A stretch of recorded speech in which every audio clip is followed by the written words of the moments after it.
Remember, buying, be selling, clear, moving these be names passionate, around? How are you, and most like, importantly, thinking about what you be want you. to have in this portfolio? We can't wait to see what you've got. Let's get funded Our view now. was that China was too dynamic a market to be passively traded. And so we thought one of our differentiators would be that we were active. And so that enables us to move in and out, particularly across share classes. So A shares, S shares, or A shares, the ADRs and the H shares. And we think that in this dynamic as well, you need to be moving in and out of those, because you're going to see that the ADRs get hit every now and again, but the mainland indexes are flying, and retail buyers are pouring into those indices. So I do think that you've got to be active.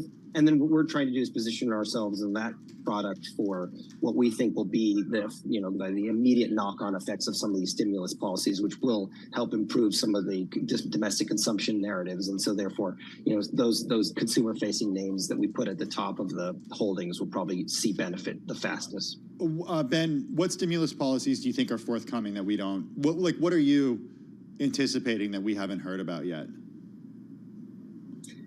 I don't know if I point to anything really specific, and I still think that a lot of the stimulus is more narrative than it is. It's kind of more form than function, in the sense that it's not truly having a material impact on the bottom line. The thing we're looking for is just that kind of sustained momentum that people within China and externally feel that the government is serious about growth, serious about cleaning out some of the bad debt, some of the things that it has under its control. And of course, the geopolitics are less under its control today than ever before.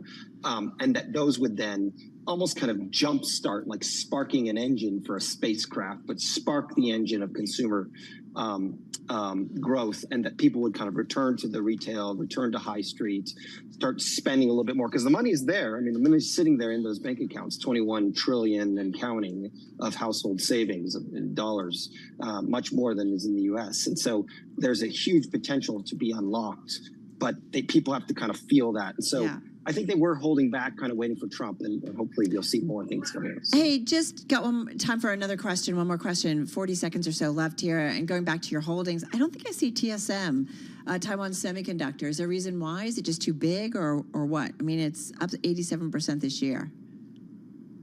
We've moved in and out of it, and we even sometimes have had NVIDIA and some of the other companies that still have significant revenue coming out of China, but in this current turn of the portfolio, it's not there. All right, good to know, good to know. So appreciate it. Ben, thank you so much. Go get some sleep. Ben Harburg. Play some soccer, talk about some soccer. Wait, Ben, we have like 20 seconds. What's your team in Spain called? It's called Cadiz, C-A-D-I-Z. Oh, yeah. We're I've been to in Cadiz. southern Spain, about an hour. I've been there. Oh, it's glorious. It's famous for sherry, right? Put one plug in. We have sherry just next door, but some of the best food in the world, the oldest continuously inhabited city in Western Europe. Really? Our stadium is 150 meters from the beach. Just a glorious place for football. Cool. Wait, so are you there for the sports, or are you just there for the view and the food and the... Everything. Yeah. Everything. All in, all in. All right, Ben Harburg, founder and portfolio manager at Core Values Alpha, joining us from Riyadh on this Monday, December 2nd. All right, folks, we got about 26 minutes to go until the closing bell. I'm thinking about Spain. I want to look at this map. Of the soccer teams? Where this place is.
So get this. Today's deep dive takes us right into Silicon Valley. We're going to be talking about a trend that has everyone talking. Oh, yeah. Y Combinator. You know, arguably like the world's most prestigious startup accelerator seems to be backing companies that are like surprisingly similar. Oh, wow. Yeah. We were intrigued when we came across this analysis by Deckmatch, a startup product data company. And trust me, this isn't just about Silicon Valley drama. This gets at the core of how investors are thinking about the future of innovation. Oh, that's really interesting. Yeah, it all blew up with the Pure AI controversy. Remember all that? Pure AI, a code editor, gets into YC, and almost immediately, people are saying it's a clone of another YC-backed code editor. The internet was on fire. Oh, yeah. Some people were slamming YC, saying they were fostering unhealthy competition. Right. I think Gary Tan, YC CEO, jumps in, defending Pure AI, talking about how competition actually gives users more choice.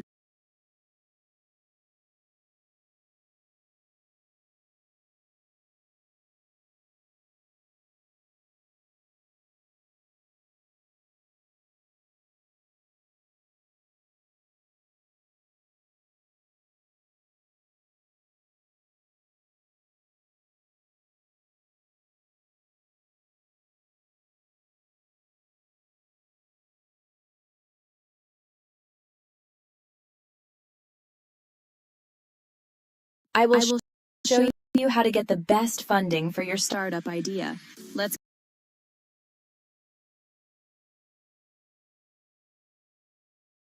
Quest for Deckmatch. startup, Is startup that even product in data crowded company. markets the And right trust me, team this can isn't just about completely change Silicon the Valley game? drama. This gets at the core. So for those of how- us who haven't gone through the YC ringer, what exactly is this request for startups process? Essentially, it's YC's application process, and it's notoriously tough. They get thousands of applications from startups all over the world, and they only accept a tiny percentage. And what they're really looking for in that process is the team, their vision, their resilience, their ability to execute.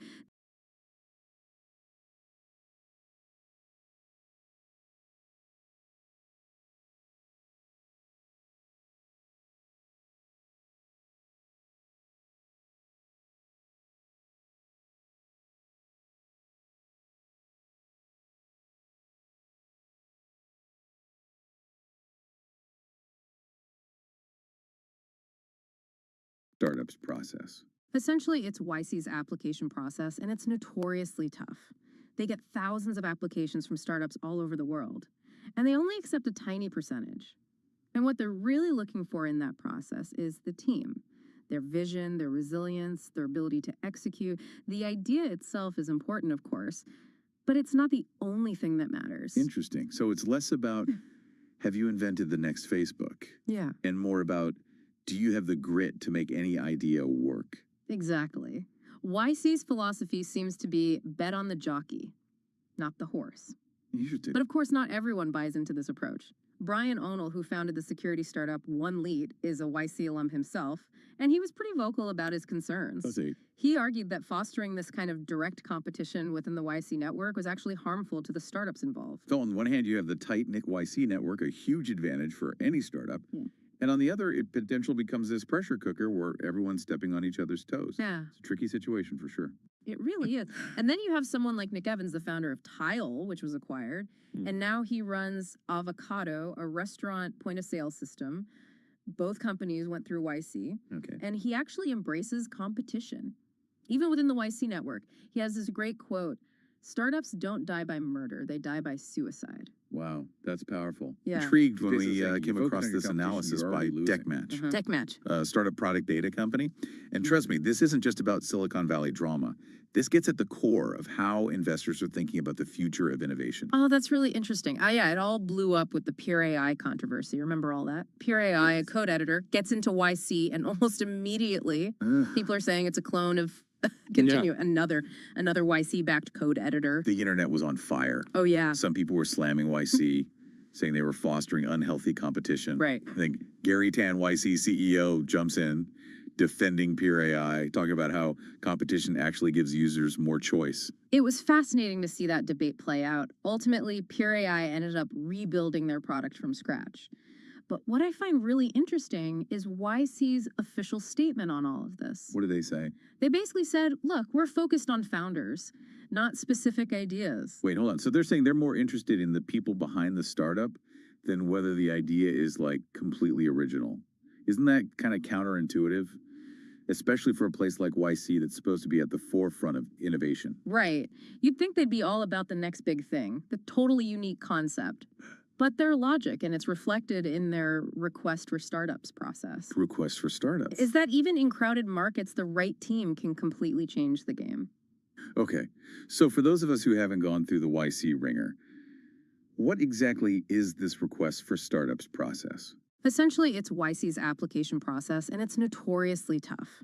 They get thousands of applications from startups all over the world, and they only accept a tiny percentage. And what they're really looking for in that process is the team, their vision, their resilience, their ability to execute. The idea itself is important, of course, but it's not the only thing that matters. Interesting. So it's less about, have you invented the next Facebook? Yeah. And more about, do you have the grit to make any idea work? Exactly.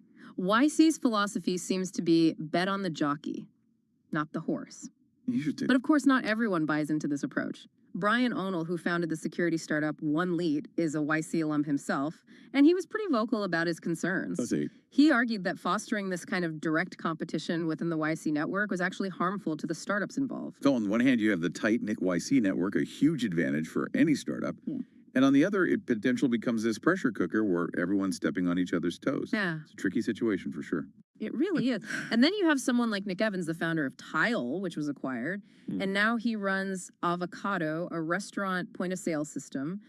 Both companies went through YC. Okay. And he actually embraces competition, even within the YC network. He has this great quote, "Startups don't die by murder, they die by suicide." Wow, that's powerful. Yeah. He's basically saying, you're focused on your competition, you're already losing. Uh-huh. But how does he justify that stance? Well, he argues that having multiple companies in the same space, all supported by investors who really understand that industry actually leads to better outcomes for everyone. The investors can share insights, connect startups with the right resources, and really help them navigate the challenges of that specific market. So it's almost like having a bunch of really smart, experienced coaches in your corner, all pushing you to be your best. Mm-hmm. I can see how that would be valuable, even if it means going head-to-head with your classmates. And that's exactly where DeckMatch, the company behind the analysis that sparked this whole deep dive, comes in. They were intrigued by the peer AI situation, and as a data company, they actually just raised a big funding round themselves. Congratulations. Thank you. They decided to dig into YC's portfolio. They wanted to see just how often YC backs companies in similar spaces. So their mission is to provide data-driven insights. But this specific analysis was sparked by this very public controversy. I love how a good drama can sometimes lead to some really interesting research. Correct. Okay, so DeckMatch goes on this data deep dive into the world of YC companies. What do they find? What categories are we talking about here? They identified several categories where YC has a surprisingly large number of companies competing in the same or very similar markets. And remember, these are all companies that went through YC's rigorous selection process. So it's not like they're just letting anyone in. So lay it on me. What are some of these categories? Well, we've already talked about AI code editors with Continue and Pure AI. Right. But there are others, Void Easy Code Ellipsis, all YC companies, all going after the same basic market. Then you have the world of food, beverage, and restaurant point-of-sale systems. Between 2020 and 2023, YC funded companies like Avocado Drupos and Polo, which is focused on the Latin American market. So even within that one category, you have companies targeting slightly different niches, but still competing in the same broad industry. That's really interesting. And I'm guessing AI is a big one. Right. Oh, absolutely. AI is everywhere, and YC is definitely on board with that trend. I've got companies like Apton Persona AI and Topo, all focused on AI-powered sales and CRM. Then there's the world of AI meeting assistants with companies like Circleback Onward, Sonnet, and Spinach AI. Wow. And let's not forget about the AI legal assistants with companies like Dioptra, Leia, and Tower. It seems like every aspect of our work lives is getting the AI treatment. It's mind-boggling how many AI applications are popping up. But what's really interesting to me is that YC isn't just blindly following trends. They're also aware of when a market is becoming too crowded or when a particular technology is losing its luster. Right. They're not just backing any AI company that walks through the door, they're being strategic about it. For example, crypto trading platforms were all the rage a few years ago, especially after the success of Coinbase, another YC alum. But given the recent downturn in the crypto market, we've seen far fewer YC entrants in that space lately. Makes total sense. They're adapting to the market, not trying to force a trend that's fizzling out. So what other areas have fallen out of favor with YC? Well, e-commerce store platforms were another popular category for a while, but that market has matured quite a bit with giants like Shopify dominating the landscape. We've seen fewer YC companies focusing on that recently, perhaps because they see less room for disruption there. So they're recognizing that certain markets are already pretty saturated, and it might be more difficult for a new startup to gain traction there. Right. What else is on the not hot anymore list? Corporate expense cards. There was a wave of those a few years ago, especially after the rise of Brex, another YC success story. But that area has also seen fewer YC entrants recently, possibly because the market is becoming more competitive and the barriers to entry are higher. It's fascinating to see how closely YC's investment decisions align with broader market trends. They're clearly not just looking for innovative ideas. They're looking for ideas that are ripe for success in the current market. Absolutely. They're not just about disruption for disruption's sake. They're about identifying opportunities where startups have a real chance to make an impact. So we've seen how YC seems comfortable backing multiple companies in similar spaces, even if it goes against our initial intuition about what a top accelerator should be doing. And they're clearly paying close attention to market trends when making those decisions. But what does it all mean? What are the implications of this approach? This is where it gets really interesting, right? Well, on the one hand, you could argue that this approach, fostering competition within a carefully curated network like YC, actually leads to faster innovation. It creates this pressure cooker environment where startups are constantly pushing each other to be better, to iterate faster, to come up with new features and solutions. So it's like a high-stakes game of leapfrog where everyone's trying to outdo each other. Yeah. And that can benefit not only the startups themselves, but the entire industry, right? Exactly. You get more diverse solutions, faster development cycles, and ultimately a more dynamic market. Plus, having multiple companies tackling the same problem can lead to a deeper understanding of the challenges and opportunities in that space. So it's not just about who wins the race, it's about pushing the boundaries of what's possible. But isn't there a risk that this approach could stifle truly unique ideas? That's a really good point, and it's a valid concern. If investors are all flocking to similar concepts, it could discourage founders from pursuing more unconventional paths. Why take a risk on something completely new when you could get funding for something that's already proven to be hot? Right. And if everyone is focused on incremental improvements within existing categories, we might miss out on the next big breakthrough, the truly disruptive innovation that comes out of left field. It's a balancing act for sure. How do you encourage healthy competition and rapid iteration without stifling creativity and originality? That's the million-dollar question, isn't it? And it's something that we as observers of the tech landscape need to be thinking about. Absolutely, because the decisions that investors and accelerators like YC make today will have a ripple effect throughout the entire tech ecosystem for years to come. So what does this mean for someone who's out there right now working on their startup idea, dreaming of getting into YC or securing funding from a top-tier investor? Well, what's the takeaway for them? I think the takeaway is that while having a unique idea is still valuable, it's not the only thing that matters. YC's approach shows that investors are increasingly focused on the team, their execution abilities, and their understanding of the market. So even if you're working in a crowded space, if you have a strong team, a clear vision, and the ability to execute, you can still attract attention and succeed. Exactly. And remember, competition can be a good thing. It can push you to be better, to innovate faster, and to ultimately create a more valuable product. It's all about playing the game strategically, knowing the rules, and being prepared to adapt and evolve. But before you get too caught up in the strategic side of things, I think it's important to acknowledge the human element here. Absolutely. At the end of the day, startups are built by people. And those people are driven by a complex mix of motivations, ambitions, and fears. Right. And competition, whether we like it or not, is deeply ingrained in our human nature. We're constantly comparing ourselves to others, striving to be the best to win, to stand out from the crowd. And I think YC, perhaps unconsciously, is tapping into that primal instinct. By creating an environment where startups are constantly challenged and compared to each other, they're essentially harnessing that competitive drive to accelerate innovation. That's a fascinating insight. It's like they've created this high-stakes, high-pressure game, and the players are responding in kind. But where does that leave us as a society?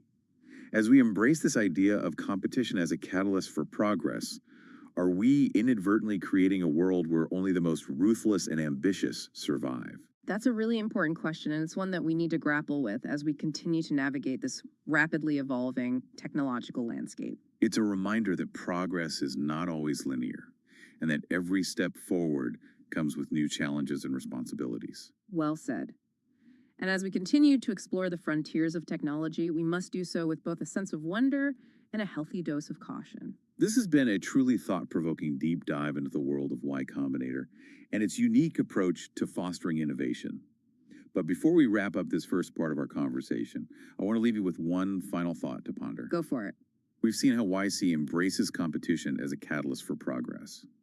But in a world where artificial intelligence is rapidly advancing, could this approach actually accelerate the development of AI in ways that we might not fully anticipate? That's a fascinating question, and one that we'll need to grapple with as AI continues to evolve. If AI systems are constantly competing and learning from each other, could they potentially reach a level of sophistication and autonomy that surpasses our expectations or even our control? It's a possibility that we need to consider seriously. As we embrace competition as a driver of innovation, we need to be mindful of the potential consequences, especially in the realm of artificial intelligence. It's a reminder that progress is not always linear and that every step forward comes with new challenges and responsibilities. But we'll delve deeper into that question in our next segment. Stay tuned. I will show you how to get the best funding for your startup idea. Let's get started. Here's the deal. If you have an amazing startup idea and need funds to fuel it, we're here to help. Simply send us a video where you explain your idea.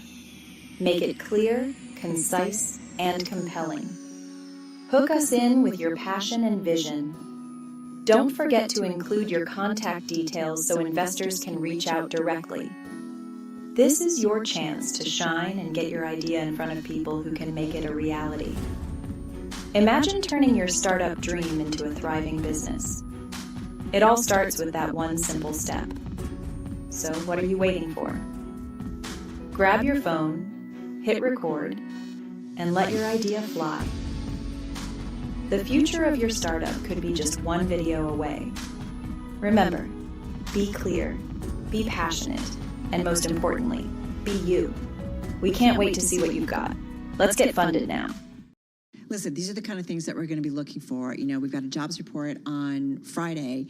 We're going to be watching for any weakness, particularly companies cutting back on their workforce, right? Because when that starts to come undone, it tends to happen pretty quickly, and then it certainly plays out in terms of demand, earnings. It goes all the way through. All right. We're putting aside the digital files. You don't need commodities in the metaverse. No, we don't. All right. Beyond closing bell starts right now.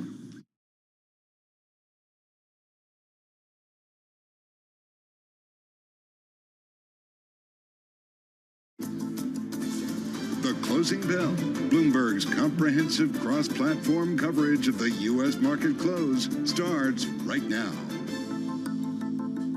And right now, we are 2 minutes away from the end of the trading day. Romaine Bostic here with Alex Steele, taking you through the closing bell, a global simulcast. It starts right now. Scarlet Fu wheeled into the TV studio. Carol Masser and Tim Stenovic What does that still mean, in their wheeled radio in? booth. We have wheels on Are our you chair. injured? And they just I wheel know her exactly. in. Yeah, it's Is she great. okay? It's beautiful. Are there medics involved? Like, what do we need to medics know? involved. She's alive and well and healthy as we break down all of the crucial market movements of the day. Carol Masser. Yes. You were already talking, so keep talking. I will keep talking. I've been looking at the semi-space. I think Happy Thanksgiving, by the way. Happy Carol. Thanksgiving, guys. Mwah. Hope you had lots of pie and good stuff. I've been looking at the semi-space. The Philadelphia Stock Exchange Semiconductor Index, you're looking at about a 2.6% gain. Almost 29 of the 30 names are higher. And I thought it was interesting in a day where out of the Biden administration, they're proposing kind of more rules, restrictions when it comes to selling AI and chip-related companies to China. And what our analysis seems to say is that maybe it wasn't as bad as everybody expected. And so Lam Research, ASML, KLA, you've just seen many of these names higher. You guys are talking about public markets, public companies. We saw the news just moments ago that Cargill is set to cut thousands of jobs globally after the largest privately held company in the U.S. missed its profit targets. Alex, you know this, they're the world's largest ag commodities trader, cutting 5% of jobs. Mm-hmm. They kind of play in everything. And I'm wondering, you know, what kind of bellwether this is. We also saw Tyson, Scarlett, also cutting about 850 jobs as well. So you wonder how this will all fold into how the Federal Reserve and Fed officials specifically talk about the economy. Chris Waller spoke this afternoon, and he sounded kind of dovish. Yeah, we talk about those layoffs here. I just want to point out, I mean, Tyson, they've been laying off a lot of people for really the last year or so. I think going back to last year, in early 2023, I mean, they've shut down at least 6 different plants here. So some issues there in the food sector as we get the closing bells here in New York. The Dow Jones Industrial Average sitting this one out, down more than 100 points or 0.3%. The S&P 500, 6,047 and change, up 0.2% to a record high. The NASDAQ Composite and NASDAQ 100 each closing out the day at a record high. And the Russell 2000, we'll just call it unchanged on the day, red on the screen, but only fractionally, less than 0.1%. All right, back to the big caps I go. The S&P 500, guys. Most names lower today, 180 to the upside. Scarlett, you had 320 names losing ground today, 3 unchanged. Yeah, and that's reflected in the sector performances, too. Let's look at the IMAP. You have 8 sectors in the red. Utilities, the worst performers, down more than 2%. 29 out of 30 names lower, or I should say 30 out of 31 names lower. Real estate investment trusts and financials also losing ground too. But your winners, the strong parts of the market, communication services, consumer discretionary, and info tech, and of course those 3 sectors house a lot of those big tech names. Yeah, we've seen that before, right? Like lifting up the overall market. All right, to the individual gainers we go. Supermicro atop that list. It is your top gainer in both the S&P 500 and the NASDAQ 100, guys. It's up 28% off its highs of the day. At its peak was up 35%, but still almost a 29% gain here on the Monday close. We know it's been a tumultuous year for Supermicro. Today, a bit of a bullish day, to say the least. The company came out, said an independent review of its business found no evidence of misconduct, but recommended that the server maker appoint new top financial and legal leadership. So, again, the cycle goes on this one, but this was an update certainly for this one. Lam Research, as I mentioned, most of the names in the stocks were up today, and that included Lam Research, which is your second best name in both the S&P 500 and the NASDAQ 100, up about 6.25% here. What's interesting is, again, that thinking that these new rules and restrictions on some of the semi sales to China in particular would hurt this group. But again, the analysis seems to be that it wasn't as bad as it could have been. And so you saw this name and this group overall rally. And then one more, Tesla, up about 3.5% in today's session. You had at least 2 analysts upgrading the stock to buy from hold. That was Roth MKM. Stifel raising its price target to a street high. So they've got they raised it to 411 from 287. Stock closing at 357 and change. So anyway, they talk about investing in Tesla requires vision, patience, a willingness to accept volatility. But like I said, at least 2 names being pretty bullish on this one. So a good day for Tesla, at least if you're a bull. Tesla had a really good month in November. Yeah, there's that too. By the way. Hey, some of the decliners today on my radar include Intel. I stole this one from Carol. It was higher for much of the session, but did end up closing lower. You guys know this already. Intel CEO Pat Gelsinger forced out. The board lost confidence in his plans to turn around the company. It's just turmoil at one of the pioneers in the tech industry. The clash really came to a head last week. Gelsinger apparently met with the board about the company's progress on getting back market share and narrowing the gap with NVIDIA. That's according to people familiar with the matter. He was given the choice to retire or be removed. He chose to announce the end of his career at NVIDIA, said the people who asked not to be identified because the proceedings weren't made public. This thanks to our team out at Bloomberg News. Shares down by about 0.5% on the day today. Stellantis, another shakeup in the C-suite. Carlos Tavares out at Stellantis. It is the parent company of Jeep and Peugeot, among other companies. It's a surprise departure. And now Stellantis is without clear leadership. It's under pressure to halt a sales slide in the U.S., tackle those overcapacities in Europe, and then also demand for EVs waning just as Chinese automakers are expanding in the region. The company did appoint executives, including the boss of the North America division, to take over from Tavares as the automaker works to fill that leadership void. And finally, how are they going to do that? I mean, don't they have? Yeah. I mean, what's the easier turnaround, Intel or a company like Stellantis? I think Stellantis. What do you guys think? Really? Yeah, I do. What did you? Because we talked to Gabby Coppola about this, and she said they're already. You know, one of the big issues was killing off the less expensive models of the Jeep that were super popular. Yeah. And, you know, really going at the premium end of the SUV category. It turned out, well, you know, that a lot of Americans can't afford cars at that end of the spectrum. And they're already announced like some cheaper prices for 2025, Gabby said. So they're trying to go back to the lower end of the consumer. I don't know. Intel's a tough slog. I don't know. Yeah. What do you guys think? And well, they're both in structural issues, right? Yeah. Like one is the AI chips and the competitive landscape with NVIDIA, and the other is EVs and then how fast you transition. So they're both in these different structural changes within the market, which is quite interesting. And then there's Boeing, Maybe they should too, just right? switch places. Sure, Yes. because Intel can make cars. I'm just saying. Who knows? Hey, one more. There's one more. Oh, though you have earnings, Romain. We still have earnings? Yeah, we have earnings. Let's All get go right to ahead. it. Zscaler, so we'll stay in the tech space here. Their adjusted revenue in the fiscal first quarter coming in above estimate, 70 cents a share. The street was looking for 64 cents a share. Sales at $628 million. The street was looking for 606. The guidance for the fiscal second quarter, though, causing some concern. A range on the revenue side of 633 to 635 million. The bottom end of that range is right about where the average of analyst estimates are. And as far as EPS, a range of 68 cents to 69 cents, the top end of that range below the average of estimates of 70 cents a share for the quarter. The shares, you see, moving lower by roughly about 3%. All right, jumping into the press release, looking for commentary. Jay Chowdhury, the chairman and CEO over at Zscaler, says that they have growing customer engagement, strong sales execution, driving a solid first quarter, all metrics exceeding our guidance. The combination of zero trust and AI creating exciting new opportunities when we are well positioned to capture with our large and expanding platform, with our customer obsession, the world's largest cybersecurity cloud and an up-leveled go-to-market machine. We are driving strong growth. Shares down in the after hours by 5.3%. All right, I just want to highlight here what's happening in the bond market, and just to circle back and sort of wrap up our market check of the day, because there was a lot of action in the bond market, particularly in the front end. Yields ended higher by about 3 basis points. We sort of trimmed, though, that move higher by Governor Chris Waller, commenting that he's leaning towards a December rate cut, absent a data surprise, and he says that rates still have some distance from their neutral levels, so sort of setting that stage for more cuts to come, guys. All right, so let's get to some of the stories that caught our attention on this Monday. And this is for Romain and Tim. In case you were wondering what to get, me, Scarlett, and Alex, turns out diamonds are on sale right now. Not exactly buy one, get one free, but De Beers has apparently cut diamond prices by more than 10% across the board.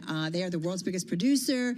They've basically said, I'm in, I'm out. We're not going to try and put a floor under the slumping market. I mean, it's been a rough market. I'm actually very intrigued by this. I mean, not so much for the 10%, but just the idea that we kind of know that the big diamond companies have always found a way to keep prices elevated, and the pressure. And we've seen so many stories about what's going on in some of these diamond producing nations. I mean, there just is no support right now for where prices have been. But the lab-grown diamonds also hurt the this market too. Yeah. That's the other thing, right? Gen Z is really into the lab-grown diamonds. So post-pandemic slowdown, inflation, collapse in China's luxury market, and then you have the lab-grown diamonds. And Carol said she saw some recently. I went into a jewelry store. I had something fixed. There's regular diamonds, lab diamonds, and then there's like something above CZs. Like there's all these choices. Yeah. What'd you get us then?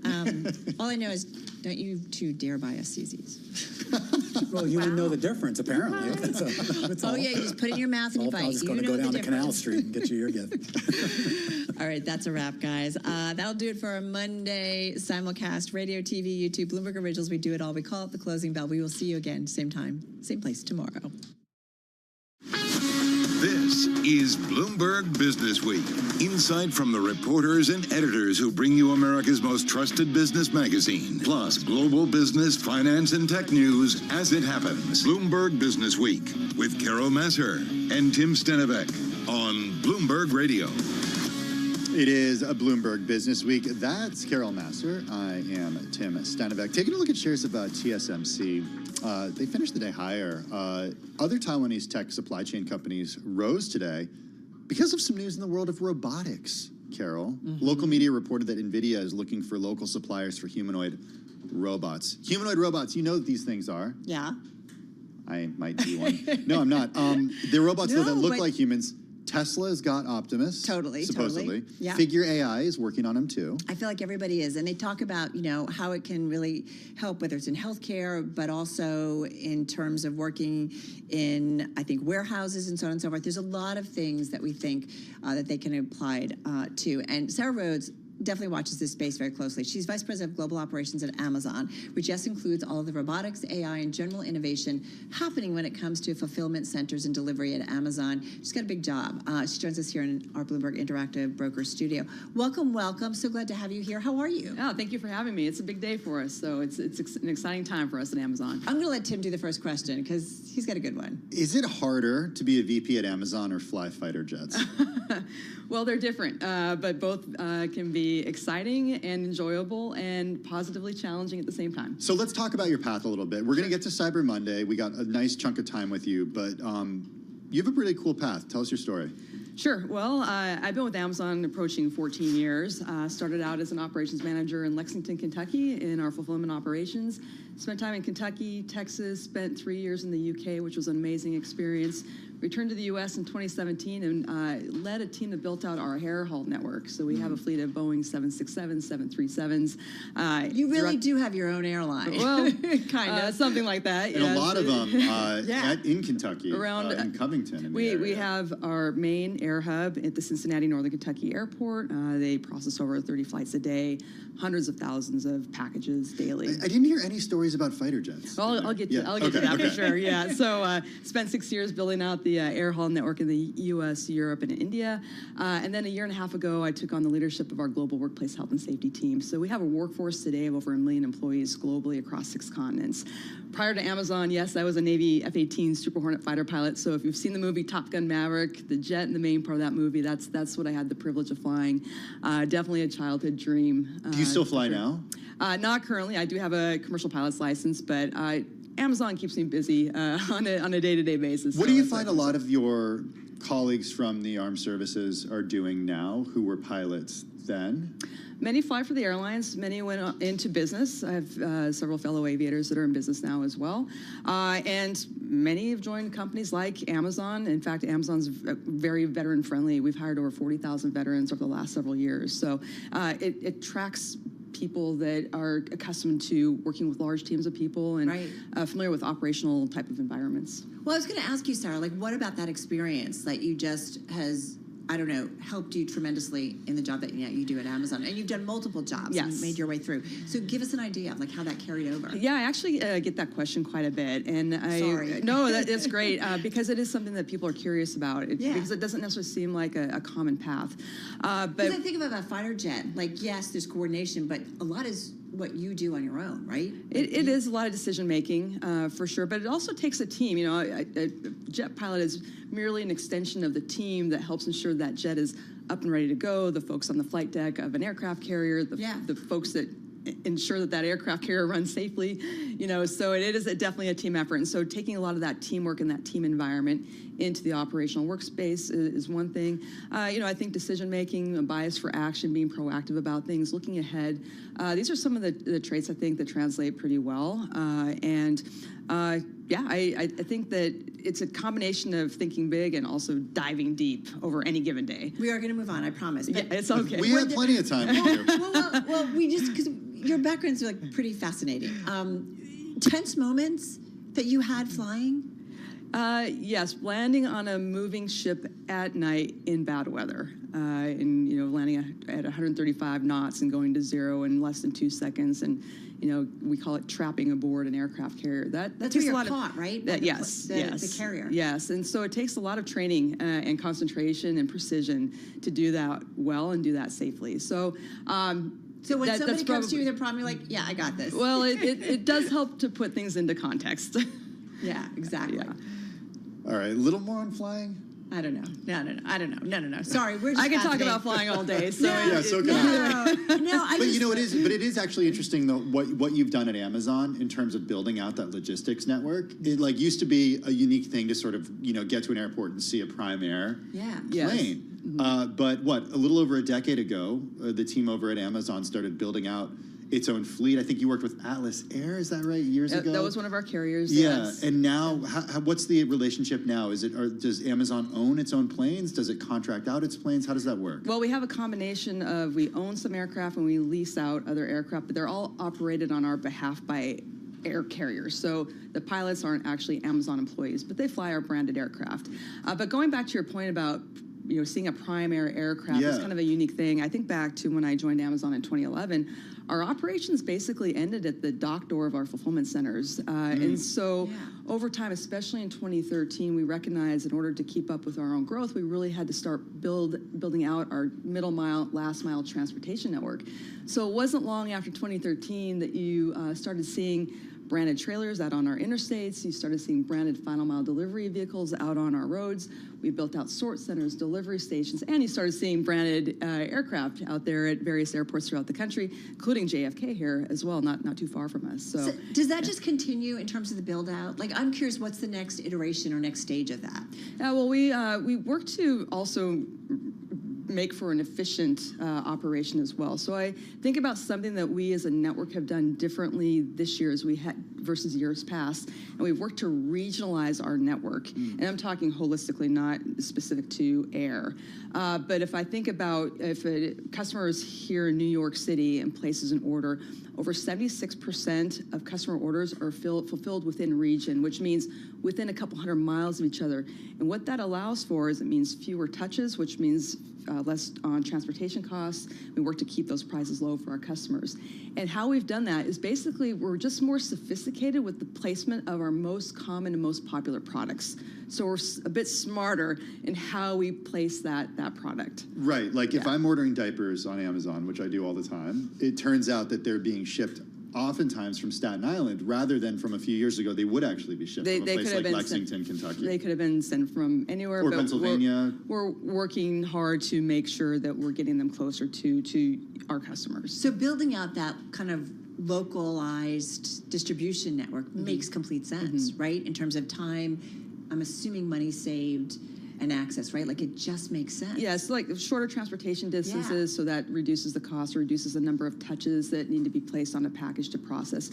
And of course, we still have some unique items, so not every item is located near every customer, so that's why we still have an air network to ensure that 2-day delivery, especially if there's something very unique, maybe located in California, and we want to get it to you within 2 days here in New York. I know we're gonna have another chunk of time. Are people opening up and saying, yeah, I'm okay with the 2-day delivery. It's not like I have to have it this afternoon anymore. Are you seeing increasingly people do that? Like I know in my household, we now are maybe starting a bucket and maybe letting the week go, or even a couple weeks before we kind of hit the buy button and so on and so forth. It's not like everybody's like, I gotta have this now, and everybody's all of a sudden 10 multiple orders. Unless it's diapers. Unless it's diapers. Which happens to us. Which you gotta do. Or you run around the corner and pick them by. But are you, 30 seconds and then we'll come back and talk more. Are you increasingly seeing people comfortable with like waiting? It is such a personal preference, and that's why when a customer checks out, they have multiple options. You probably noticed that when so if you would like it next day and that's an option, get it next day. Sometimes you'll see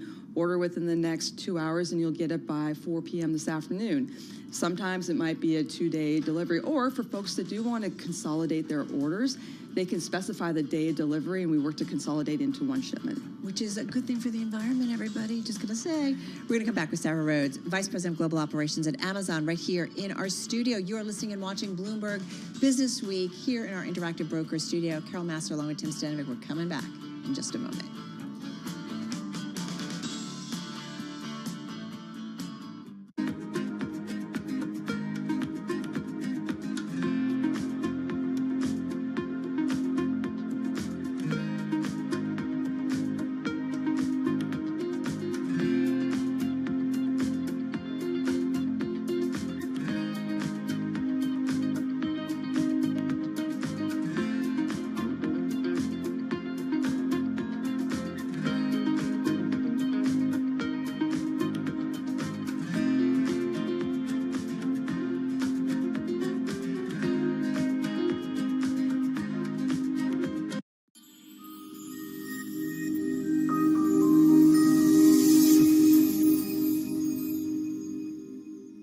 Okay, today I'm going to talk about how to succeed with a startup.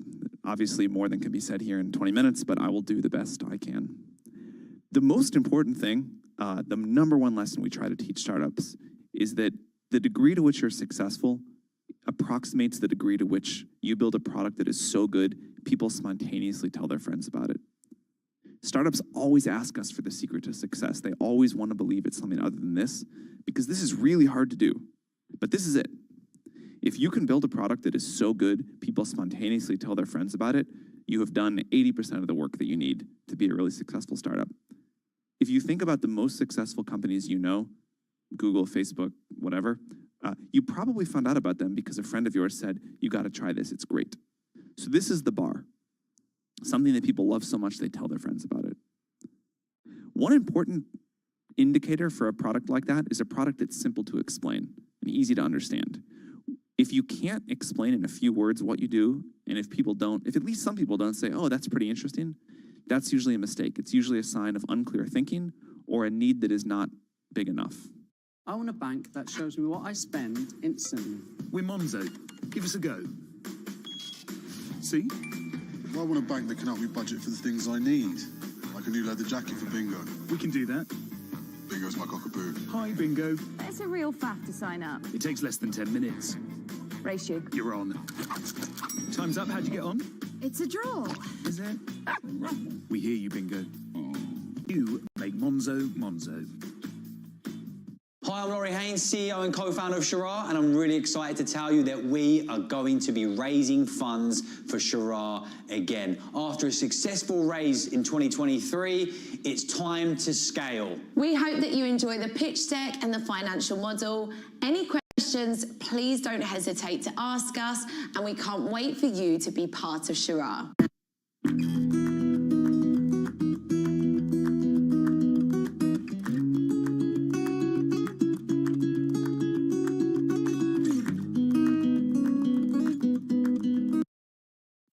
I will show you how to get funding for your startup idea. Let's get started. Here's the deal. If you have an amazing startup idea and need funds to fuel it, we're here to help. Simply send us a video where you explain your idea. Make it clear, concise, and compelling.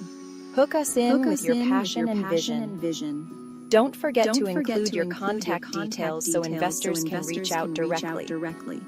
This is your chance to shine and get your idea in front of people who can make it a reality. Imagine turning your startup dream into a thriving business. It all starts with that one simple step. So what are you waiting for? Grab your phone, hit record, and let your idea fly. The future of your startup could be just one video away.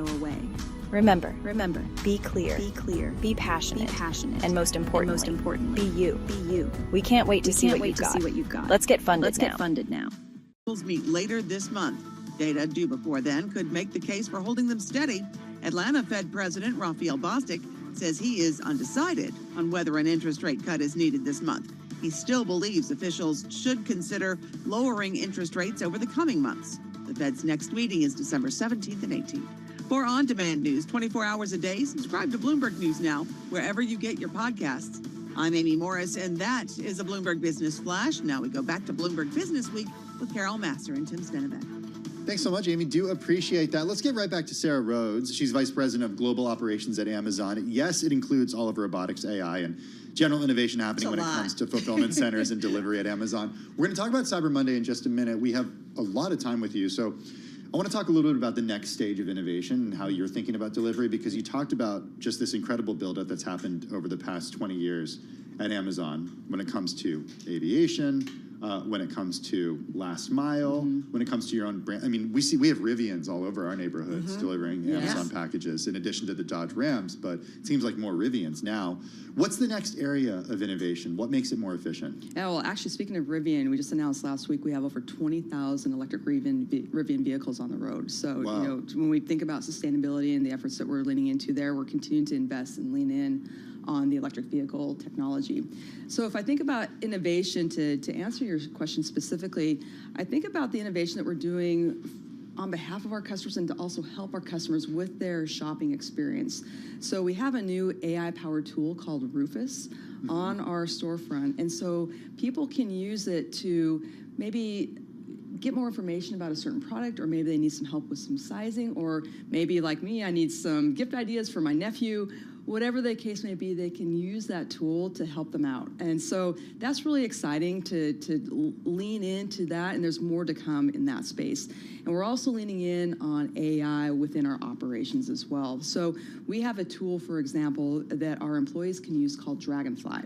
And from the palm of our employees' hands, they can enter any kind of safety suggestion, operational suggestion, and it goes directly to their manager for action. And that's just one of many tools in the toolkit that our employees can use. Are they using it? Oh, yes, and it's awesome. And the amount of feedback that we get and the ideas that are generated.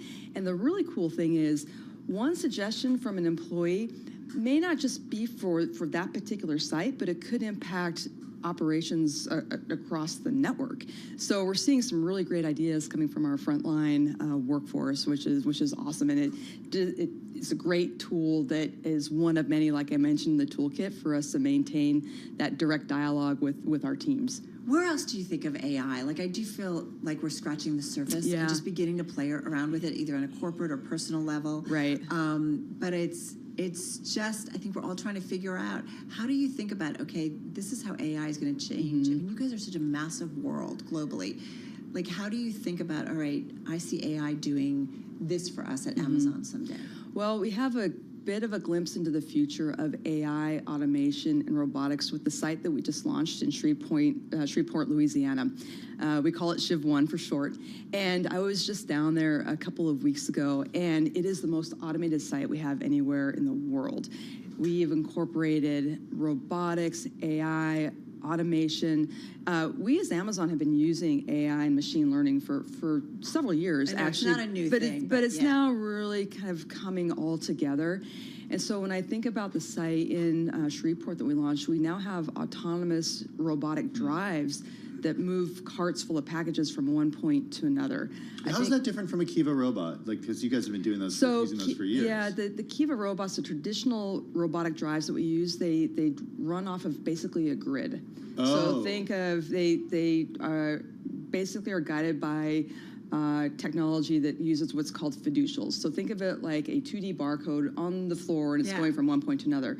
Whereas Proteus is autonomous. It doesn't rely on a grid. It knows it needs to go from one station all the way to a dock door without any type of grid. But there's a lot of safety features involved, so it knows when standing there. Yes, it will so stop? when it senses a person, it'll make some noise. It has looks like a smiley face, and so it looks like it can kind of see the person, and it smiles and helps ensure that it stops and yields to people. And we actually use similar technology on our traditional robotics floors. Our techs that help to maintain the robotic drives, they actually have a vest that they put on when they go out onto the robotic floor, and it stops all robotic drives within 6 feet. So it's pretty cool watching that, because it looks like the person has a superpower stopping those robots, which is awesome. But it's a huge safety, right? A great safety feature that is definitely necessary to help ensure that we're keeping that area safe. What about when it comes to robotics and automation in the picking process, where you still have people actually going and fulfilling those orders, putting them in boxes? Right. So we've incorporated robotic arms into some of our processes as well. So if we think of some of the repetitive motion, we're working to engineer that out, because the repetitive motion can lead to ergonomic injuries, which is it is the most common injury type across the industry. So not just at Amazon, but think of warehousing and logistics in general. So if we can engineer that out, we're doing that. However, the site in Shreveport, we still employ 2,500 employees, but 30% of those jobs are more technical than the jobs that we've had traditionally. Meaning what? So think of, we need folks to maintain our robotics and automation, so it takes some technical certifications in order to do that. Right. And our teams can gain those certifications through a program called Career Choice at Amazon, and so at no cost to our employees. So it's a great benefit that's available. The question that has to be asked whenever we're talking about AI and robotics kind of merging together, we were out on the West Coast at an investment event, and I was involved in a panel that was about AI, and the question that everybody says, well, is AI going to take my job? So help me understand, there's got to be efficiencies when you're dealing with robotics and so on and so forth, but what is the thinking about will it take some jobs? Will it create some jobs? Give us your insight on that. We call it a collaborative environment, and there's a balance for sure. But again, when I go back to when I started in 2011, we didn't have robotic drives or robots in general across our network, and we had 50,000 employees total across the globe. Fast forward to 2024, and we have over 1 million employees across the globe, and we've incorporated robotics in our sites across the U.S. and in other countries, including Europe. I was just in Japan a few weeks ago. Yeah. We use robotics in Japan, and I look at this holiday season, we're hiring 250,000 employees. So we have. Is that the same as last year? It's on par with what we hire to as we go into the holiday season, and we continue that throughout the year. And so there are plenty of jobs available to include more technical jobs for folks that are interested in that more technical part of the work experience. Do you think, given technological upgrades that we've seen in recent years, we've sort of peaked when it comes to humans in fulfillment center jobs? Like, if we think about it from an efficiency perspective, you don't need as many people now, and even next year you'll need fewer and fewer people. Not that it's taking their jobs by any means, but efficiency. Yeah, when I think of efficiencies, I actually think more of our logistics network as a whole. So we talked earlier about regionalization. That's really where we're seeing the efficiencies of removing additional touches. That doesn't mean removing people. It just removes some of the inefficiencies that we have in our network, and we're continuing to still grow. We're launching buildings, new operations, just about every month, if multiple per month in some cases. In fact, this year, we just launched our first Amazon operation in Hawaii, and it complements the air operation that we have there as well. So we have an Amazon delivery station outside of Honolulu, which is pretty exciting. Any update on drones? It's been more than 10 years since Jeff Bezos was on 60 Minutes. That's Sunday after Thanksgiving, Monday before Cyber Monday. I remember covering that. It was great marketing, by the way. But still, I have never had anything delivered with a drone. Yeah, we're continuing to invest in that program, and I am excited to say that we are actually operating drones for customer fulfillment outside of Phoenix, Tolleson, Arizona, to be Is it scalable? I think over time it will be. There's obviously a lot of regulation that goes So along. Tim's going to get his diapers in Brooklyn by a drone from Amazon? It may take some time, but I'm optimistic First of that all, we're going to get there. Actually, they're by that time... They're my daughter's diapers. Okay, they're not my I diapers. knew you were going to go there. Take it back. I take it back. It's your daughter's diapers. For now. But I do wonder, is it scalable in a city that's so dense? Yeah, we're continuing to iterate on the drone design itself. It's all designed in-house. We're working with the regulators, of course, because drone delivery in general is a relatively new space. And so there's been a lot of innovation, invention, and iteration over the last several years. But it's exciting, and I'm excited about it. Okay, Cyber Monday. We promised. We promised. How are things looking so far? They're looking strong. We had a record-breaking Black Friday. Of course, Cyber Monday isn't over yet. In fact, deals are still dropping. But I was just at a fulfillment center in New Jersey this morning, and despite the amount of volume, they're processing hundreds of thousands of packages at one site. It's very calm, organized. We spent the entire year preparing for this season, and it's really fun for the teams as well. I personally have experienced our holiday season in fulfillment centers, so it's been a great day and overall a great weekend for the teams, and more so for our customers. When is it the most stressful? Is the 2 weeks before, 1 week before Christmas? When does it just get when I start getting all those emails, if you want to buy now, or you want to buy now, when does it get? Is it the toughest point for you guys? I wouldn't equate it with stressful, because it's always a controlled operation and a safe operation. I think it's really more so if folks are like me who have a tendency to procrastinate to the last minute to purchase maybe those last minute gifts. There does come a point where there's a cutoff period for the Christmas delivery. So it's really just keeping an eye on those cutoff periods. I got to ask you, Sarah, I think Tim and I both think about this. Because you're VP of Global Operations and you've talked about kind of just everything around the world, how would you describe the global economy right now? Well, what I can speak to and what I can say is what we are seeing in terms of trends is that our customers, and I would use that broadly, are looking to save money. They're looking for vast selection, and they're looking for fast deliveries. And so we see that across the U.S., across the globe. And because we focus on our customer, that's what we continue to do, ensure the best experience for our Amazon customers. Do you also handle grocery delivery and Whole Foods and stuff? There's grocery, Whole Foods. But that's under your umbrella, too. It's separate, but we have visibility on it. Because that's a completely different animal. It is, and that's Perishables. a growing space for sure. Yeah. Interesting. Yeah. Very cool. What's your favorite plane to fly in nowadays? Is it just like a... Well, I'll always bias to the F-18 Super Hornet, so if I have the chance to fly that again, that would be great. But no, in general, the biggest thing about aviation is, first and foremost, is safety. And I think that's one of many things that the aviation industry does in general is they do safety really well. And we've taken a lot of those practices from aviation and applied them to safety at Amazon, which have proven over especially the last year and a half, to be very successful. When you think about, right, the standards you have to have for flying people Absolutely. in and around the world. Absolutely. Sarah Rhodes, thank you so much. Thank you for having me. What a pleasure. VP of Global Operations at Amazon, joining us right here in our Interactive Broker studio. This is Business Week.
It's 4:40 on Wall Street. I'm Amy Morris. The S&P notched its 54th closing record this year. We're going to bring you the closing numbers. We do it every day here at Bloomberg. The S&P gained 15, NASDAQ gained 186, and the Dow lost 129 points. Cargill is cutting thousands of jobs globally after the largest privately held company in the U.S. missed profit targets. Cargill and Corp trading rivals such as Bunge Global and Archer Daniels Midland have seen earnings shrink after bumper crops sent corn and soybean prices tumbling.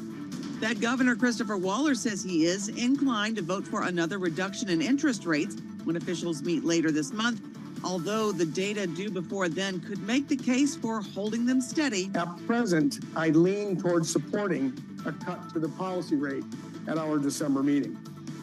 That decision will depend on whether data that we receive before then surprises to the upside and alters my forecast for the path of inflation. Fed Governor Christopher Waller giving the keynote speech at the AIER Monetary Conference. Bank of America sees optimism and pent-up demand among U.S. middle market companies looking to expand their businesses despite lingering uncertainties. Wendy Stewart is Bank of America's president of global commercial banking. Clients, I think, have been a bit surprised that the economic environment has been more stable than they were expecting. That combined with interest rates coming down and that demand is creating opportunity. Bank of America's Wendy Stewart on Bloomberg TV.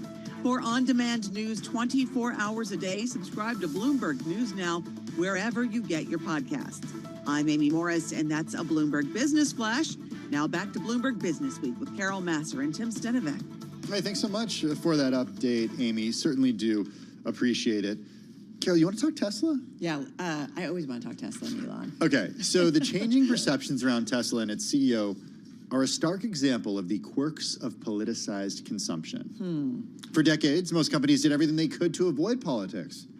Do you remember when we had the founder of Whole Foods on? Yes. Jeff Mackey? Yeah. And he talked about in that book, he made John Mackey. John Yeah. Mackey, thank Yeah. you. He made that mistake where he was on a hike and he had written this editorial about healthcare in the U.S. and suddenly his phone started blowing up. The board was not happy. The board was like, never do that again. Never, ever get involved in politics again. But the crazy thing is, I think after the pandemic and George Floyd, we saw CEOs and senior level executives coming out and talking about this. So I felt like things were changing. Maybe not. I think... Maybe not. I think you can't put Elon Musk into any category. Because he's going to do whatever he wants to do. You can't put baby in a corner and you can't put Elon Musk in a box. All right.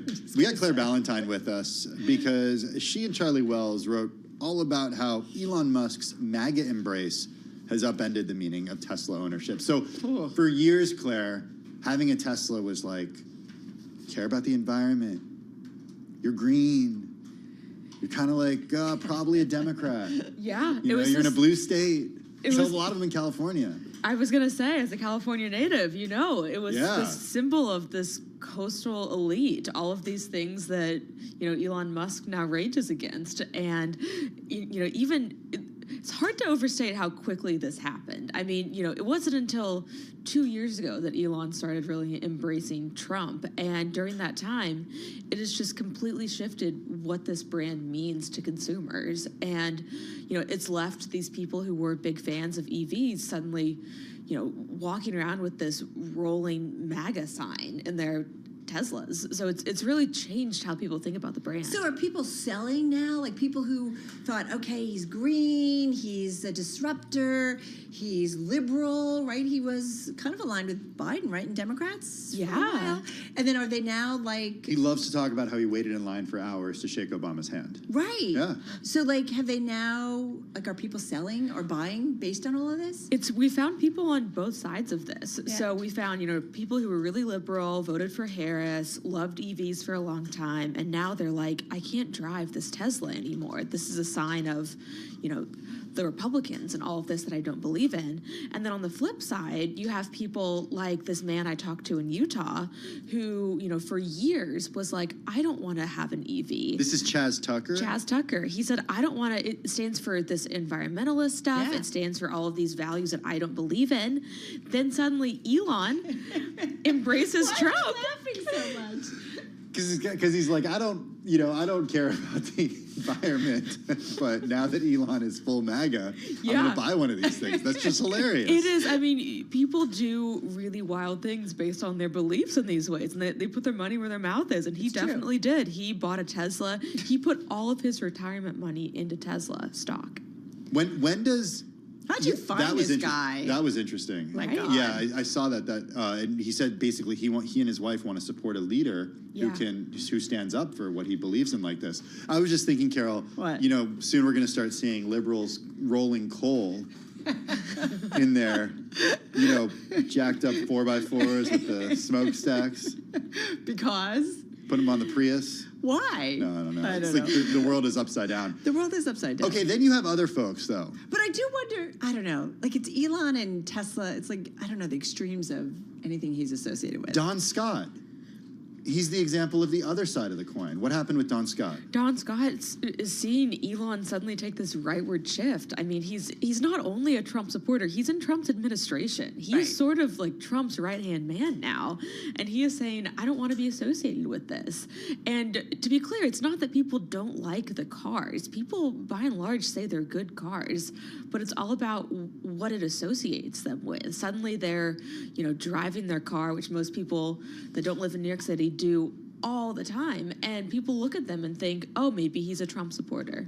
Hey, we just want to mention, because we do have some headlines, actually. Sometimes timing is perfect. I know. It's like the world is listening to us. Well, maybe they are, actually. Tesla shares are down about 1.1% in the aftermarket.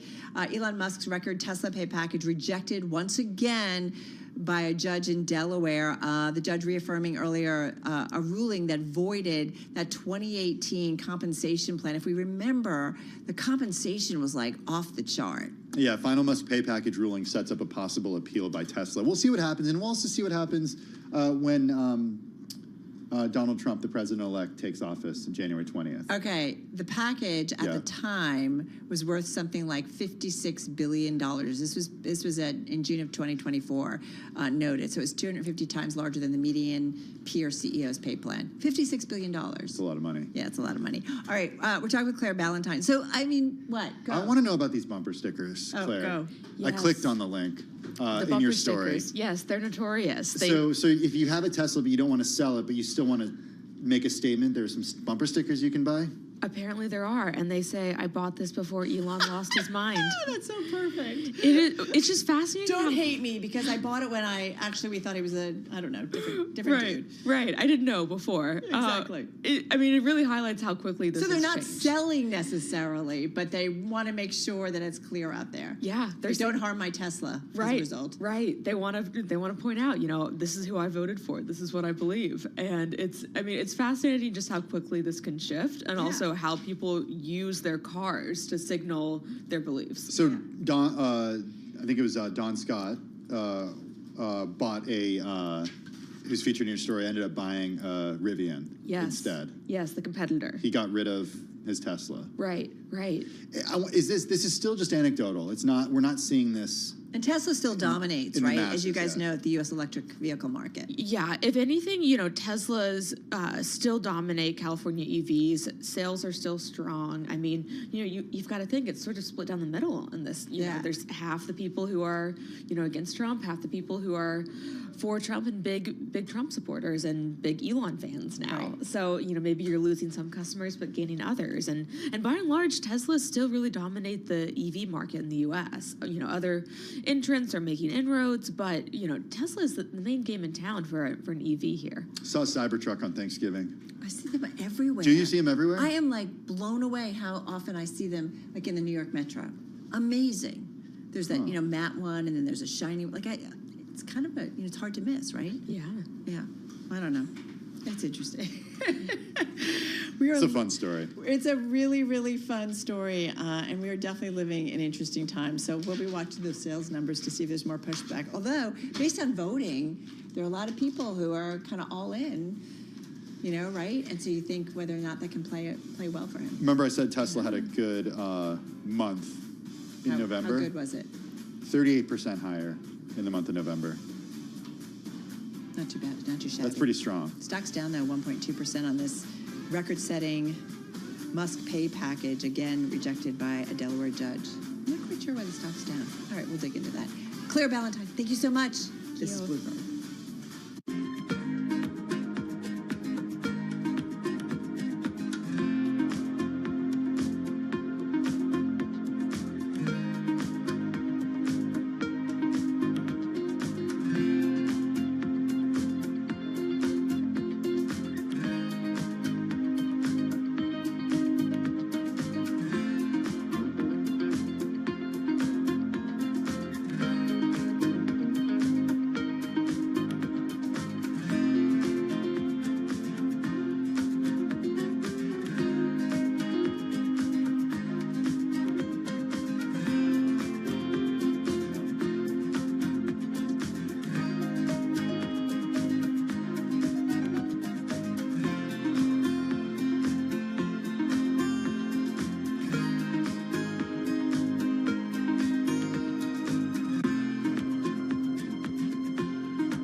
listening to Bloomberg Business Week with Carol Massar and Tim Stenovec on Bloomberg Radio and Television. All right, everybody. Carol Massar along with Tim Stenovec live here in our Bloomberg Interactive Broker Studio at Bloomberg headquarters in New York City, getting ready to wrap up the Monday edition of Bloomberg Business Week. It's a big week. Don't forget, we get jobs report on Friday. That's important. We've got a lot of Fed speakers, and then we get another Fed meeting. It's just around the bend. Hey, what?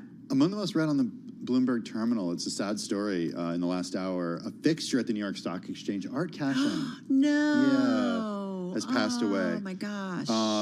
83. He was a fixture at the New York Stock Exchange for 6 decades. He had daily commentaries in print and on TV. They mixed market analysis with history, trivia, and humor. Has died at the age of 83. He was director of the New York Stock Exchange floor operations for UBS. He was known as Art. He was oftentimes on CNBC. They were the ones who reported his death earlier today.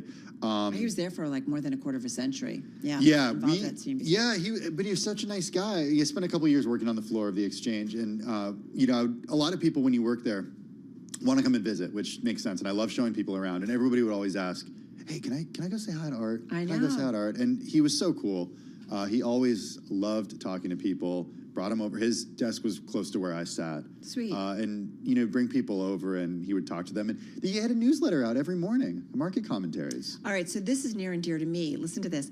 Following the Black Monday stock market crash of October 1987, Cashin began delivering market analysis for Financial News Network, which is where I began my career as a producer. And then he went on to later CNBC, appearing several times a week. I started shortly at FNN right after that. give or take a little bit. He was active in charities at the New York Stock Exchange. He co-founded the exchange's Christmas Dinner Fund, providing holiday meals for poor families in New York, and he ran the event from 1982 to 2006. Chairman of the Fallen Heroes Fund, which assists families of New York City police and firefighters who are killed on duty. And he also led the group sing-along of Wait Till the Sun Shines, Nelly on Christmas and New Year's Eve, which was a floor tradition at the New York Stock Exchange. I gotta say, the floor is a very different place. It's very quiet. I remember days reporting here at Bloomberg and else, where you'd go down and it was crowded and paper on the floor, and it was just chaotic and a frenzy and just so much fun. And I love talking to the traders on the floor, and certainly front and center, that included Art. He ran for mayor of Jersey City.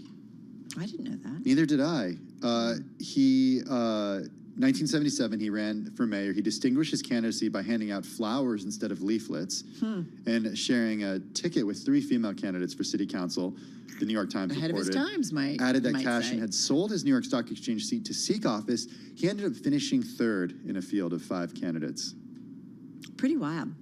Yeah. Payne Weber. I mean, you go back to some of the, the firms that he was with are just firms that aren't really around anymore.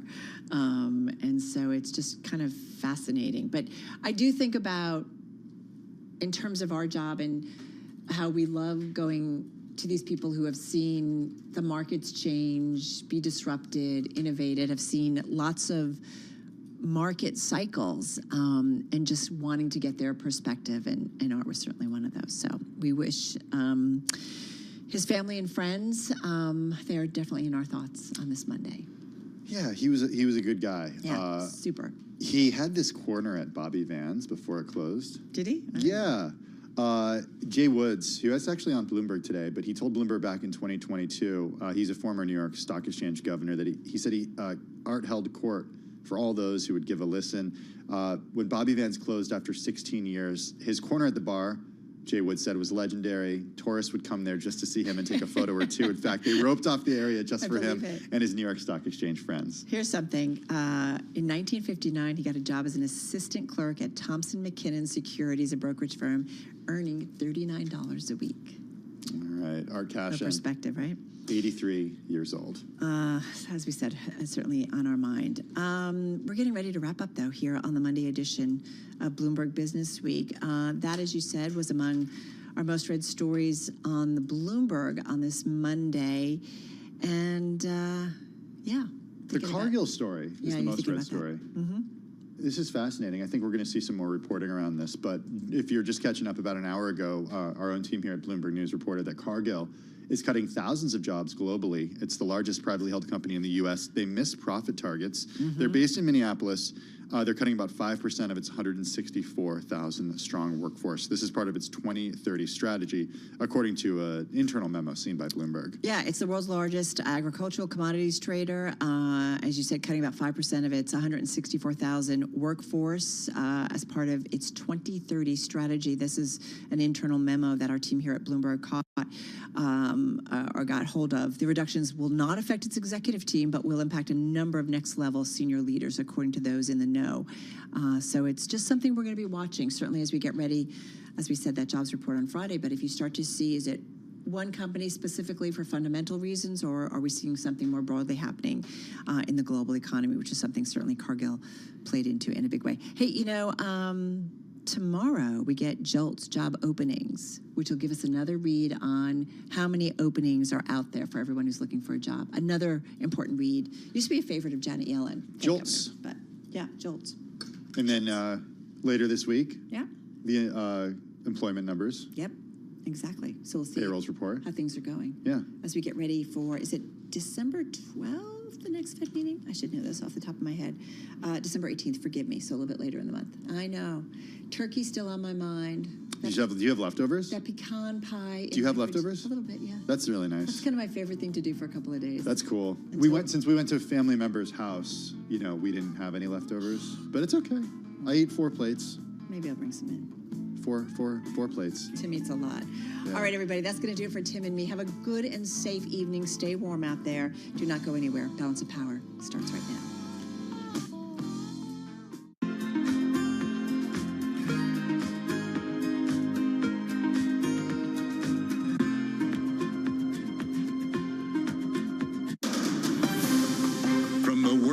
politics to the world of business. This is Balance of Power.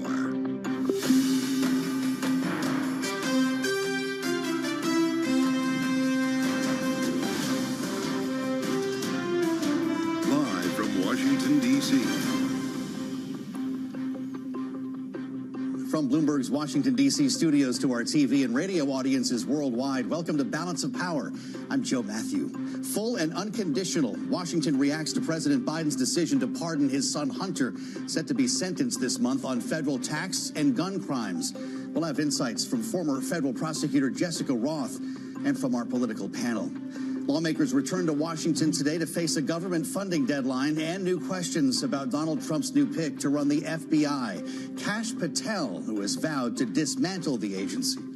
And as we approach the transition of power here in Washington, we sit down with a diplomat in the center of it all, British Ambassador to the U.S. Karen Pierce joins on the strength of soft power here in our nation's capital. Thanks for joining us on the Monday edition of Balance of Power on Bloomberg TV and radio. It was exactly what Joe Biden repeatedly said he would not do. The president announcing a full and unconditional pardon of his son Hunter, who was set to be sentenced this month on tax and gun crimes. The criticism immediate from around the political spectrum, with President-elect Trump asking on social media, does the pardon given by Joe to Hunter include the J6 hostages who have now been imprisoned for years? Such an abuse and miscarriage of justice, unquote. Democrats responding as well. More recently, Senator Gary Peters of Michigan posting President Biden's decision to pardon his son was wrong. The president's family and allies should not get special treatment. This was an improper use of power. It erodes trust in our government and emboldens others to bend justice to suit their interests, unquote. Joining us now with more on our top story is Bloomberg government's Kate Ackley. Kate, the big question everyone asking here beyond why is what changed? The Biden family got together for Thanksgiving, as they do each year on Nantucket, and the culmination of that gathering was this announcement.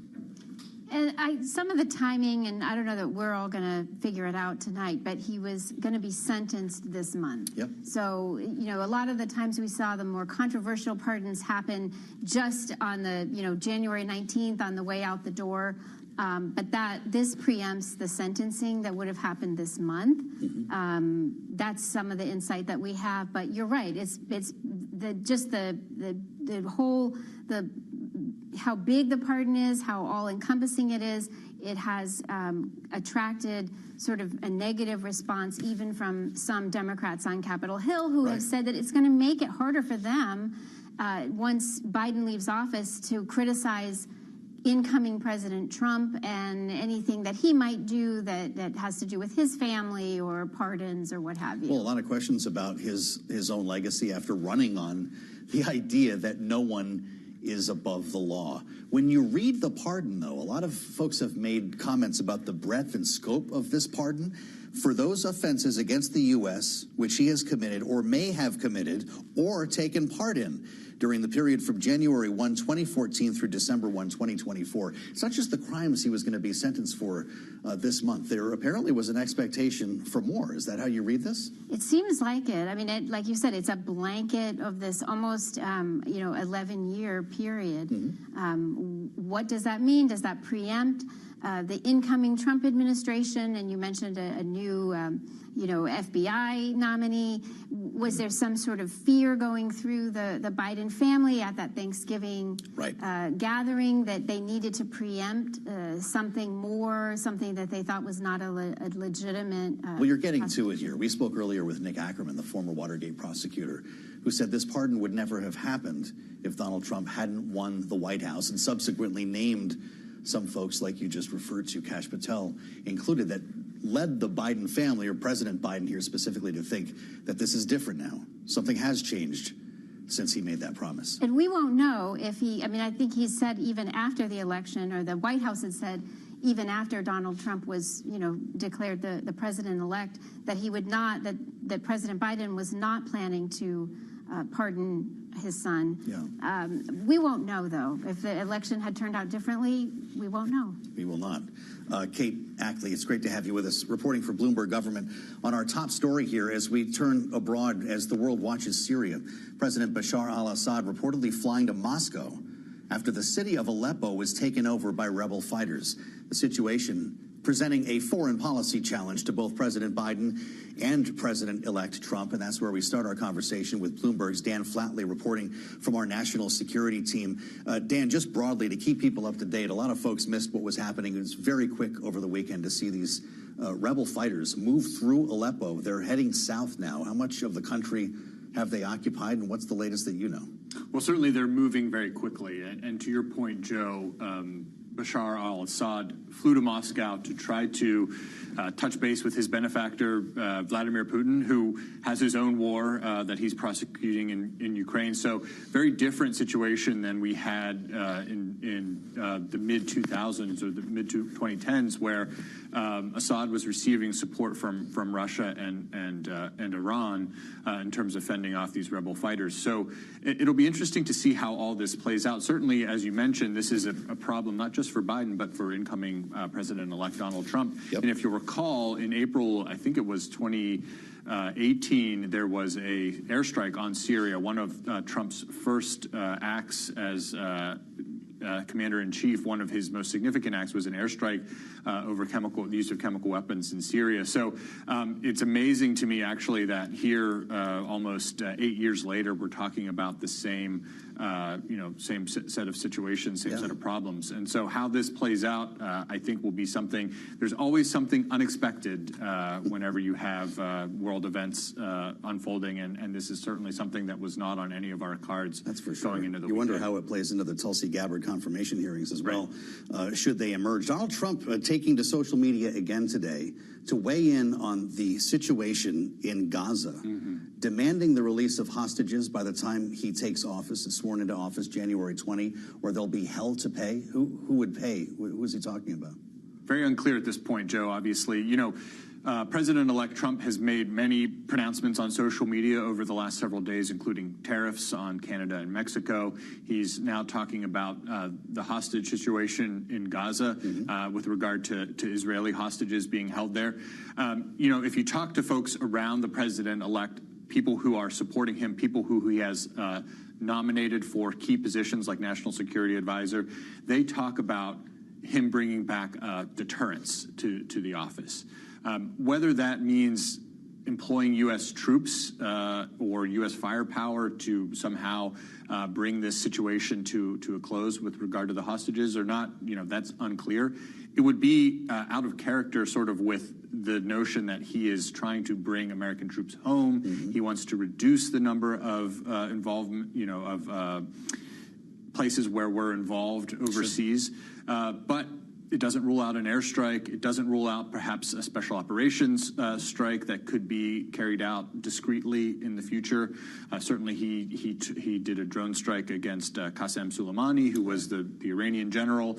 So there are all those cards on the table, but we don't have many details at this point about what exactly he means. Hopefully much more to follow here, at least in our understanding of what's going on. Dan Flatley, thank you so much for being with us on Balance of Power.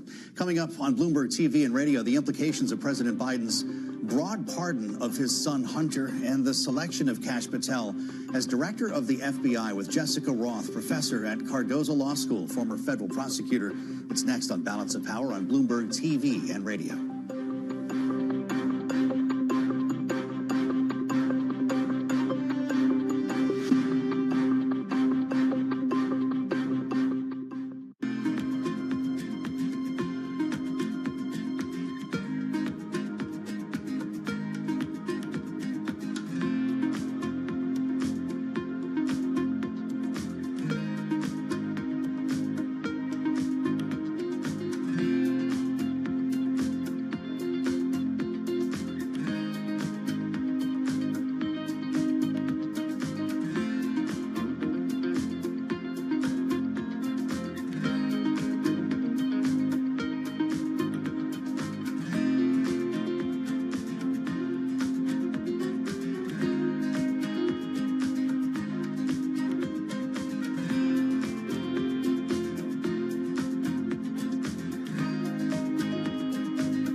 proud of my son, Hunter. He has overcome an addiction. He's one of the brightest, most decent men I know.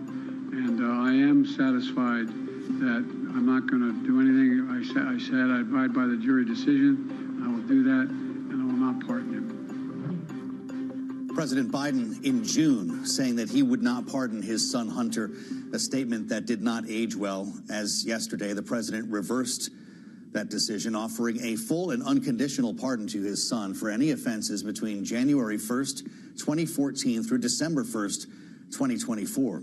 The pardon coming with just weeks left, of course, to the Biden administration. And joining us now is Jessica Roth, professor at Cardozo Law School and former federal prosecutor for the Southern District of New York. Professor, it's great to have you back on Bloomberg TV and radio. There are a lot of questions today, and I may ask you a few about what this means for Joe Biden's legacy. But in terms of the timing of this decision, was this brought forth, do you suspect, by some of the names that Donald Trump has suggested to run the FBI, to run the Justice Department? Why this late decision by a president who seemed to have already made up his mind?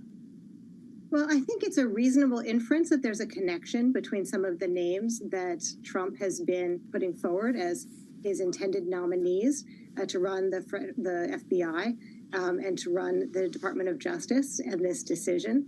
The decision also, of course, came at the end of a holiday weekend, Thanksgiving, when Joe Biden was with his family, including Hunter Biden. One imagines that also played a role. But it's surprising. It's surprising in part because Joe Biden has said repeatedly that he was not intending to and would not pardon his son. It's surprising because of the breadth of the pardon. I mean, that's extremely unusual. It's for any and all potential crimes that Hunter may have committed over a very long period, I think from 2014 up until the present. Usually pardons are specific with respect to particular crimes that a person has been charged with or convicted of. And so I'd say in particular, it's that breadth that does suggest the connection between the names like Kash Patel that have been put forward, who has spoken about using the Justice Department and the FBI to take vengeance on Trump's enemies and on Joe Biden and his family. So I think when you put together all of that circumstantial evidence, yeah, I think it's a reasonable inference that there's a connection there. I spoke on the early edition of Balance of Power with Nick Ackerman, the former assistant special Watergate prosecutor. Here's what he had to say about the timing in this case. If Harris had won the election, I don't think there would be a pardon. But I don't think he really trusts a Justice Department that's headed by Pam Bondi, Donald Trump's two defense lawyers from New York, and Kash Patel, who is going to be the FBI director, to give anybody a fair shake in the system. What else didn't he trust, though, Professor? When you read this full and unconditional pardon, it's more sweeping than anything that we've seen since Nixon, according to most experts here, for those offenses against the U.S. which he has committed or may have committed or taken part in during a 10-year period. Clearly, the Biden family was expecting something else to come beyond the sentencing in the cases he was facing this month already. Is that how you see it? That's how I see the breadth of the pardon, right? That it was the Trump victory coupled with the announcement of Kash Patel to run the FBI, Pam Bondi as the Attorney General, that those were the things that perhaps may, as I said, it's a reasonable inference that they may have prompted Biden to issue the pardon that he did in that kind of sweeping language, thinking that the investigations and prosecutions of Hunter Biden were not over. But it's worth noting that the statement talks about the prosecutions to date and the convictions of Hunter Biden to date as having been the product of essentially unjust and politically motivated prosecutions. And that's striking because, of course, that's not directly attributable to Trump or any of these people who Trump is putting forward.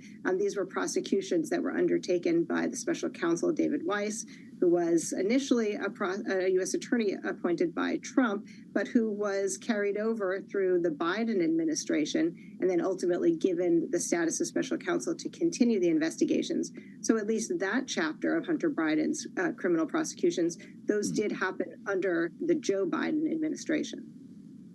I know you're not a political analyst, Professor. There are questions about what this says about Joe Biden's legacy, having run on the idea that no one is above the law. But you are a legal expert, and we heard from the Speaker of the House today who echoed the sentiment of a lot of critics here in Washington. He wrote, quote, "Trust in our justice system has been almost irreparably damaged by the